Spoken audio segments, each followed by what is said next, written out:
Hello ladies and gentlemen, look, it is very simple. Forget about one style of combat, okay? That is in the past now. This is the new age of leagues. What we're going to get this time around is something we've never seen before in old school RuneScape. A new type of combat system. And for people shivering in their boots thinking this is another evolution of combat apocalypse, fear no more my friends, because this is the exact opposite of that. Jagex have introduced a new style of fighting in the form of combat masteries. Now, how does this even work? Well, League's 5 combat system is set up in a way where you have to earn specific combat mastery points in order to unlock new upgrades to your preferred combat style. To get points, you have all these tasks in front of you that go from the easiest to hard to difficult for the average player. There are a total of 10 tasks, and the easiest one is something like killing a giant, and that already unlocks your first point. And then that single point can be used in tier 1 options of your masteries. As you go down the list, you start to see more difficult tasks, and the final unlock will be defeating the suck to round up your build. So I have this new combat tree, and let's say I have 5 points to spare.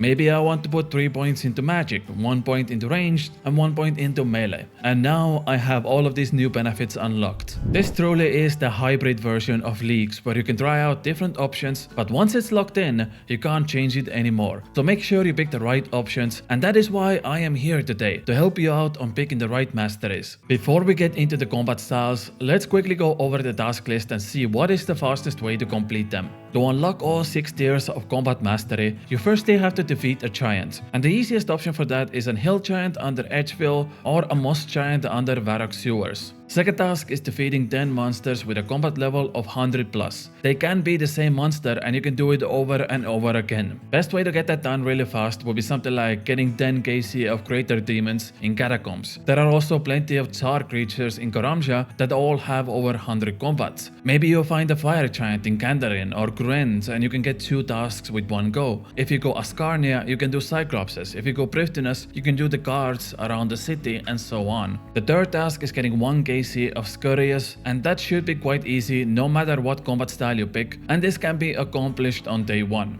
Keep in mind that Scurious also goes hand in hand with the previous task of defeating 10 monsters over 100 combat level. Maybe you're planning to drain your stats in Scurious anyways, so you get 2 tasks in one go. Also, Scurious will be instanced, so you don't have to worry about getting griefed by other players. The fourth task is defeating a Slayer monster with level 55 plus Slayer. The easiest is probably something like Zygomites in Fossil Island. Maybe even something like Aberrant Spectres if you go Mauritania or Gurent. You can also consider something like Worms in Gurent or even Dust Devils in Desert, if that tickles your pickle. And the 5th and 6th task kinda go hand in hand for the average player. It's to get a Fire Cape and also reach level 100 combat. Now, to get 100 combat, you actually do have to invest in multiple combat styles and prayer. It might take you a few days to get there, but it does perfectly set up your 6th task as well. So if you want to go something like melee, you basically have to get base 80 stats to get over that 100 combat line. And with magic and range, it could take you a little bit longer, but it's still achievable. Now, if you're good enough, you can swap out the 100 combat task with an Echo Boss. The 7th task on the list is defeating a single Echo Boss, so you can finish the 100 combat later on and just get a Fire Cape along with this. Something like Echo Hespori or Echo Kalphite Queen. Maybe you can even take on the Echo King Black Dragon in Wilderness. And that goes for the next 2 tasks as well. Number 8 and number 9 are both defeat another Echo Boss, so as you unlock 3 regions, you will get access to 3 Echo Bosses, and defeating them all gives you points. And the final task is to get Infernal Cape. Now, I've seen a lot of people hesitate this. I personally think this is really good, and I'll get into why later on in the video. But it's safe to say that defeating Suck has never been more easier than it is right now. The relics, the combat buffs and items you get, they basically do all the hard work for you. Now keep in mind, you don't have to do these tasks in order. If you're strong enough, you can spawn in Lumbridge on day 1 and immediately go for the Suck task if you want. The entire task list is free and you can do them in any order you want. Now, let's assume that you complete 6 tasks, which gives you 6 points, and you want to focus on one combat style at the beginning and maybe later on add some extra points for your secondary style.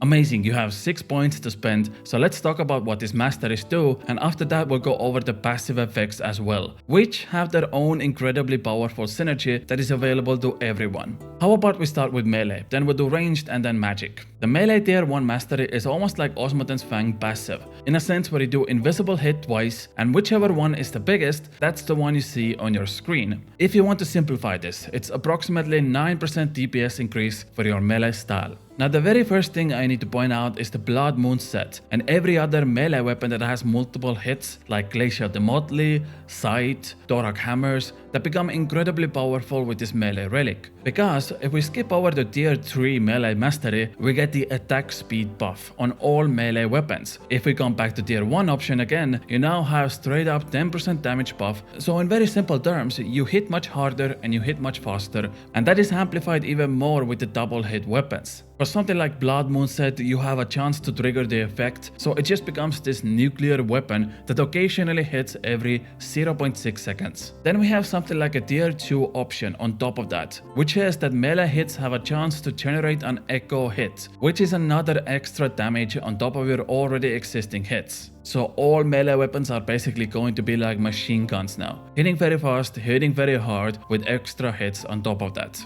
But we're not even done yet. Very cool, you deal tons of damage, extremely fast. But the tier 4 option also allows you to heal off that insane damage. Now 5% chance to heal might not seem like a lot, but keep in mind that you attack very fast and very accurately, so the passive healing is always there no matter what. Then tier 5 is another attack speed buff, so something like Sight has now turned from a 5-tick weapon into a 2-tick weapon. Essentially, the slower your weapon is in the main game, the better DPS it has in leagues. This works on things like Barrows weapons, God Swords, Soul Reaper Axe, Noxus Halberd, Elder Maul, and so on. Some more early game examples of that would be something like Dragon Longsword having better DPS than Dragon Scimitar, just because Dragon Longsword is a 5-tick weapon and Scimitar is a 4-tick weapon, so they are now gonna have the same attack speed with the melee mastery setup, but Dragon Longsword has slightly better stats. Basically, if you're going melee, look out for slow, heavy hitting weapons. That is going to be the sweet spot for this attack speed buff. And then we have the final tier 6 creme de la creme melee mastery of these leagues, and I must say, this is absolutely bonkers, powerful endgame stuff. So the simple version of this is that just like tier 2 mastery, you can generate an echo hit, which means extra damage on your normal hits. But now, those echo hits can make up their own echo hits, and I know this is already getting way too complicated, so let me just show you this picture. Basically, if you have a melee weapon like Sight, you can start an echo chain of extra hits on top of extra hits, and that chain goes up to 8 in total. Now since Sight deals damage with 3 hit splats, that means there is a potentially very rare occurrence where you can do 24 hit splats from a single Sight swing.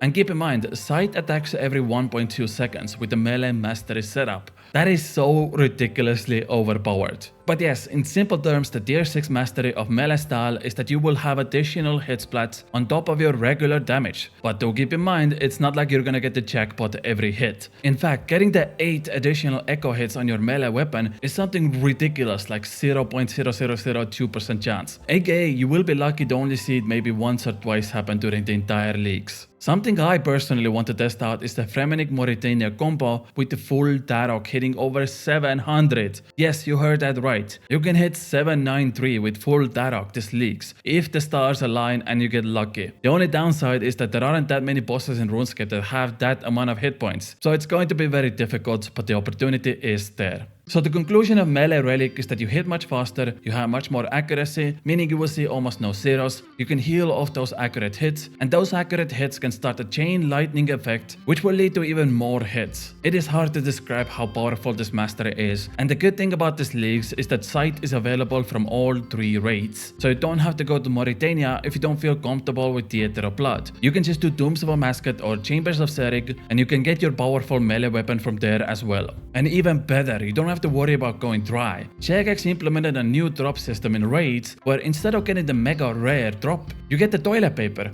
and you can take this toilet paper to Sage in Lumbridge and he will exchange it for one of the mega rares of your choice. So you don't have to worry about going melee and then getting 7 twisted bows from raids. The other melee options to look into are echo weapons, things like Sunlight Spear and Nature's Trombone that become a 2-tick weapons. Mauritania echo gloves become a lot more powerful, because guess what, melee Barrows armor heavily benefits from this mastery system, and like I mentioned before, something like Blood Moon set from Varlamore just became almost best in slot equipment.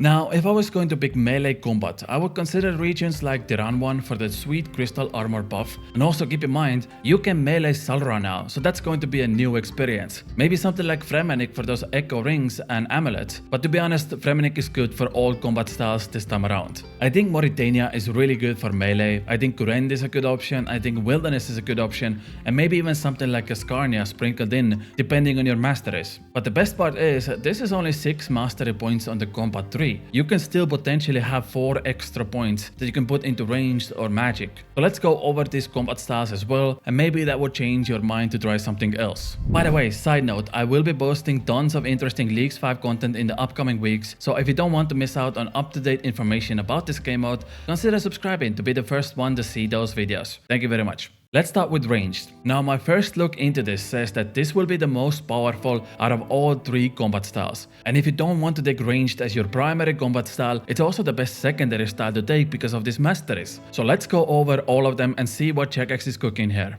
Tier 1 mastery says that any damage below 30% of your max hit will now be increased to 30%. So let's say your max hit is 60 in this scenario. That means 30% of your max hit will be rounded to 18. Now if you hit anything below 18, so from 1 to 17, that means your hit is guaranteed to get 18 instead. So it is a very sizable buff to your lower end of damage. In this scenario, it essentially means that your hits are always going to be between 18 and 60 and never below that if you're accurate. And once again, to make it more simple without much brainstorming, it's roughly around 9% more DPS. Tier 2 mastery says that each ranged hit you do will have its max hit increased by 5%, and that goes up to 20% and then resets back to 0. What this means is that once again, let's say your max hit is 20. The next hit after that will be 5% stronger, so it's going to be 21, then 22, then 23, then 24, and then it resets back to your max hit being 20 again. And now we go to tier 3 mastery, and this is where everyone thinks range will be the best secondary option. And it specifically has something to do with one weapon. The mastery says that all ranged attacks will be lowered to 80%.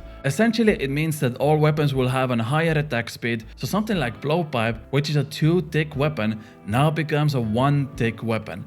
Now there are 2 regions you can get a Blowpipe this time around. One is Desert with the Dry Gore version from Echo Calphite Queen, and the other is the Run one and Salra. The way you can look at this ranged mastery is that for most weapons, you will now attack 0.6 seconds faster. And this goes very well with the next mastery tier as well. Every 5th attack, you heal for 5 hit points. So let's bring in that Blowpipe example again and say you hit 5 times in 5 ticks. That means now you heal approximately 1 hit points every time your Blowpipe attacks, and that is absolutely busted. This can also be amplified by the Stanley bracers that double all your healing, so now you go from healing 5 hit points every 3 seconds to 10 hit points every 3 seconds. This is even more amplified by the fact that one of the passive effects you have is even more healing. It says that healing from all sources is increased by 20%. So now that Blowpipe turns into 12 hit points every 3 seconds of attacking any monster. And I know I focused a lot on Blowpipe already, so let's look at some other ranged weapons as well that go very well with this mastery tree. To start naming off other weapons, we should firstly look at tier 5 mastery, which is basically the same as melee. Essentially all your weapons are now 50% faster,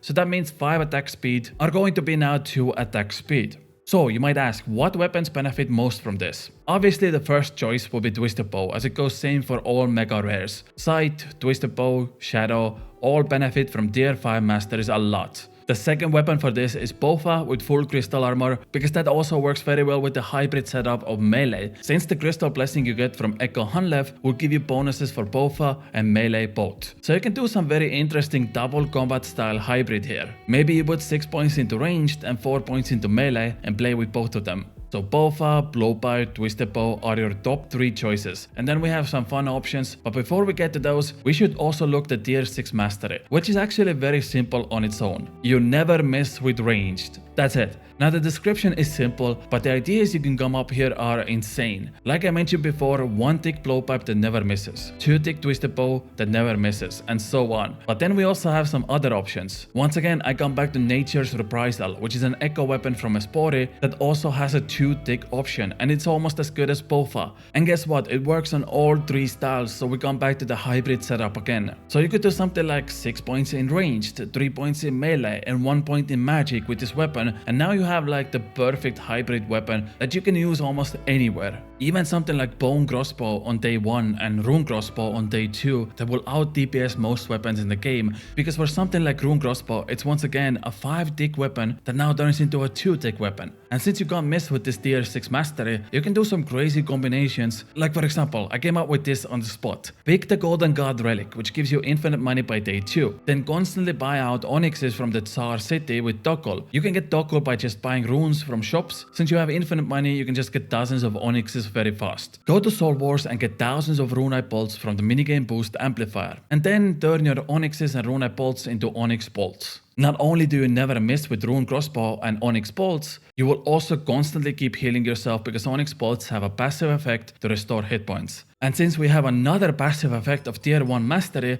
where you keep 95% of your ammunition, that means your onyx bolts will last for a very long time and you rarely have to upkeep them. And you can even combine that with Ava's assembler from Vreminic, in which case it saves 99.5% of your ammunition. This also works for Ascarnia with the regular Ava's accumulator and Kandarin for the ranged cape. Personally, I am really interested to see how the Carol's crossbow in Mauritania is gonna work for this. If you don't know, you have a 50% chance to hit twice with the crossbow, so you're gonna see some massive damage output with this setup. The reason I think ranged will be the best option out of all combat styles is the final mastery that says you can't miss with ranged attacks. This essentially allows you to do content that you otherwise couldn't do. Bosses like Soul Heredit in Colosseum now take full damage from your attacks, and if you combine that with something like Banker's Note, suddenly these bosses become a lot easier. You have infinite supplies, infinite healing, infinite damage, and you don't have to use melee anymore. If we're talking about echo bosses like Dagonet Kings, you no longer need to bring 3 different combat styles. You can just use ranged on all of them. Maybe early game you want to use ranged to go up against Perilous Moon bosses. You can do that now. On top of that, since you never miss, you can also go extremely tanky. You are going to be constantly healing, dealing incredible DPS, and the bosses you go up against deal less damage to you. So in conclusion, day 1 should be always bone crossbow, then in early game it's all about rune crossbow and utilizing bolts like rubies, diamonds and onyxes. Once you get to blowpipe or Pofa, you can start taking more serious PvM content, and if you ever get to a point where you get the twisted bow, you will be constantly hitting 90s, healing off that and never missing your hits, aka every boss will fall very fast. For example, the tier 6 mastery for range with twisted bow will have almost the same DPS on Soul Heredit in Colosseum than Sight does. So just like I said in my beginner's guide, you really can't go wrong with picking range. There are options in almost every region and it's like the perfect way to get into endgame PvM. But we still have one more combat style left, which is magic. Tier 1 mastery for magic says this. When you roll above 90% of your max hit instead will deal 50% more damage. So let's say your max hit is 50 and now it deals 50% more damage. So you will actually hit 75. But once again, to keep it very simple and not overcomplicate the math, on average this will give you roughly 10% more DPS. This can be boosted even more with the tier 2 mastery that increases your max hit by 5% with every attack you do. So if your max hit is 50, the next one will be 52, 55, 57, 60 and so on until you deal 40% extra damage. So simply put, the first 2 relics are all about increasing your max hit. Then we get the same tier 3 mastery as we do in all combat styles, and that means any magic staff you will use will be slightly faster now. For most magic weapons that means 1 tick faster. So for example, if your trident used to have a 4-tick cycle, now it has a 3-tick cycle. Something like Aram's staff will now go from 5 attack speed into 4 attack speed and so on. Tier 4 mastery is also going to be similar to other combat styles where it's all about healing, but this time once again you need to get a maximum hit to get your hit points back. So if you roll above 90% of your max hit, you heal 10% damage dealt. Then we have another attack speed buff, and just like with melee and ranged masteries, now all 5-tick magic weapons will turn into 2-tick weapons. Kinda like the magic relic we had last year, so like I mentioned before, shadows, Arim staff, basically every spell in the game and much more. You are going to be very fast now. And finally, tier 6 mastery for magic is very interesting, and I'm actually having a hard time to pinpoint how good it is. I think this actually needs some serious playtesting on day 1 or day 2 before I make my final decision.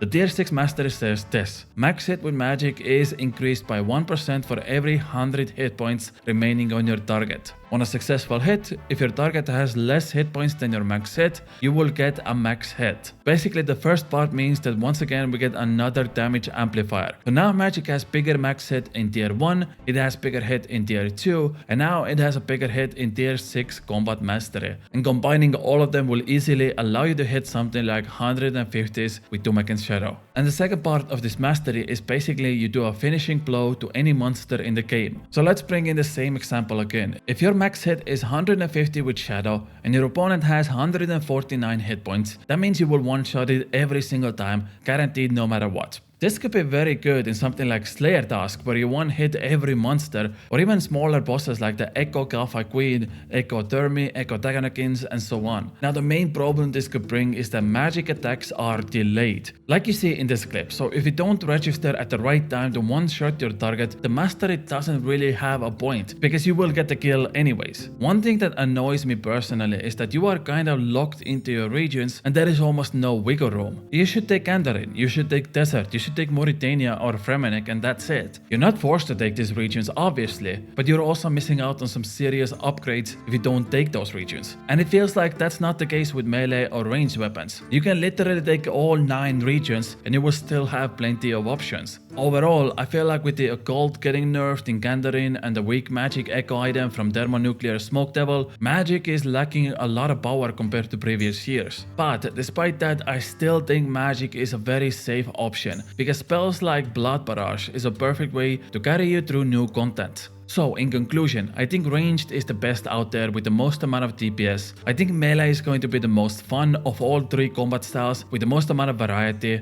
And magic unfortunately is the 3rd best combat style this leagues. But honestly that's okay, because magic was the best combat style last leagues. And more importantly, like I said before, you don't need to commit to one style of combat this time around. But before we get to that, let's quickly go over the passive effects of combat masteries as well, which unironically I think will have the most amount of impact on your gameplay. The passive effects will unlock as soon as you unlock that tier. So let's say you defeat any giant in the game, which is the first task out of 10 available. You pick your combat mastery, and along with that you will automatically unlock the passive as well. We already briefly talked about the tier 1 passive. That one saves you ammos, it saves you runes and charges on your melee weapons, and that is good for everyone, no matter what. We also briefly talked about the tier 2 passive, which says that healing from all sources is increased by 20%. And this can be amplified with all tier 4 combat masteries as well. Melee mastery has chance to heal, range mastery is guaranteed to heal, mage master is also guaranteed to heal if you get a max hit. This is also amplified by things like Blood Fury Amulets, Sunlit Bracers from Echo Soul, Full Cuttons from Barrows, Blood Barrage, and any other healing effect in the game. And it also goes very well with the next passive effect, which is that your accuracy is increased by 100%. So the more you hit, the more you also heal, and they work together extremely well, because once again, this works for all combat styles no matter what. Then we have the next one, which is that you take 15% less damage. So we just keep stacking overpowered stuff. Now you deal more damage, you heal more, you take less damage, aka you're basically always going to be 99 hit points and nothing can touch you. The final 2 passives is that you will gain 25% more prayer points if you sip prayer potions or super restore potions. Basically anytime you gain prayer points in any way, you will gain 25% more now. And the final one is that attacks with all styles now have 60% prayer penetration. Now the first thing some people mentioned is that there are going to be echo bosses with protection prayers, and this will help you against that. Other than that, the best use for this is something like Akka in Dooms of a Mascot. You can now use one combat style to take him down. Or maybe Hunlef in Corrupted Gauntlet, because you can once again use one combat style and you don't have to worry about swapping weapons. Then we have things like Dumaken's Warden in Phase 2, Demonic Gorillas, Tormented Demons, and even something like Nyx. Overall, they give some nice side benefits no matter what combat style you're using, and I would highly recommend trying to unlock them as soon as possible, especially if you're planning to focus on PvM. Before we end, I have some final tips for you that might help you out before you choose your combat style. Firstly, it seems that if you can complete all 10 tasks from the combat masteries, the best option is to go something like 6-3-1. So 6 points in your main combat style, 3 points in your secondary style, and 1 point in your final style. So you get something from everything. Obviously, you're gonna use the main style, but there are still going to be occasions where you want to use your secondary style as well. Also, keep in mind that if you're a hardcore raider and you want to get all 3 mega rares, spreading your points out more evenly might be more beneficial than going all in on one style. Something like 5-3-2, where you go 5 points into ranged, 3 points into melee, 2 points into magic, could be actually pretty decent. But don't go too far. I wouldn't recommend doing something like 3-3-3 setup. You are going to regret that so much when it comes to late game PvM, and you also can't unlock the passive effects, which is the biggest downside. So make sure it's balanced, but you likely do want to prefer one style over the others. Secondly, what this masteries basically tell me is that PvM will become extremely easy this leagues. I know a lot of people are worried about the final task on the mastery list, which is getting an infernal cape, but honestly I think if you go ranged or magic and constantly DPS, you can pretty much tank most of the waves by just having protect from magic on, and even something like Banker's Note with infinite supplies. It's almost impossible to lose even if you tried very hard. That's how incredibly easy it is. The only thing you have to worry about is suck, but guess what? The waves go so fast that you can basically attempt one suck every 1 hour, so you can just keep bashing your head against the wall until it works. And keep in mind that the suck fight itself is very scripted. There shouldn't be any surprises going in. And honestly, it's very good practice if you ever want to get the Infernal Cape in main game. And this applies to every PvM aspect in the game. It is the perfect time to try raids, echo bosses and everything else. You're never going to be as powerful as you are in these leagues. So it's ideal to learn everything you ever wanted to learn. And if you want to see more relevant Leagues 5 content, make sure to subscribe to stay up to date with the latest information. But that's it from me. I love you all very much, and I'll see you all tomorrow with another video. Bye.